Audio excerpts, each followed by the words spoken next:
al'umma kayi kayi baka samu biyan bukata ba, mallaka ubangida ne kake son kaimuwa, ko wata yarinya ne kake son kaimuwa, ko ko mace ne take son taima namiji.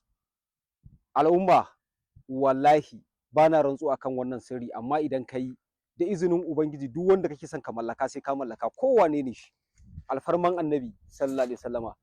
Dan uwa yanda ake wannan sirri na mallaka, kai lakin kai sharing don alfarman annabi, jama'a su amfana, ba sabida komai ba. Za ga mutum ya tafa mun kashe kuɗin shi wajen malama bai samu biyan bukata ba. To dan uwa ga wannan sirri wanda ko da kanka zaka iya yi, ko kuma zaka iya sawa a yi maka. Iccen da ta fito a jikin suri kamar irin wa'innan haka ga su zaka zo ka samu ranar Lahadi, amma in zaka zo sai ka zo da nono, ka zuba nono a gurin.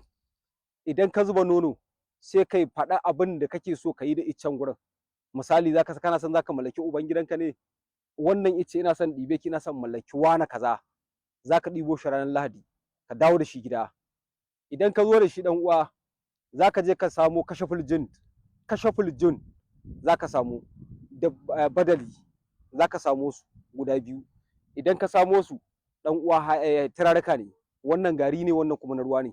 Zaka haɗa wannan garin da wannan abin da ka samo, in ka dake wannan zaka cakuɗe su. To dan uwa sai ka samu wannan kashaful jin din gaba ɗaya ka zuba shi a ciki, kai hayaki. In zaka fara da safe, zaka yi shi da safe, to ba za ka ƙara yi ba sai kuma gobe da rana. To shi ma kai da ranar ba za ka ƙara yi ba sai jibi da daddare. Idan duk wanda kake son ka mallaka din baka same shi da safe ba, za ka same shi rana.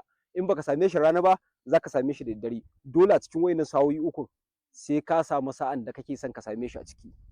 Alfarman annabi sallallahu alaihi wasallam, kana wannan hayakin ne, kana ambatan sunansa, wallahi tallahi in bai ganka ba ko bai ji muryanka ba zai samu sukuni ba. In ka ji daɗi kai lakin kai sharing don al'umma su amfana. Assalamu alaikum.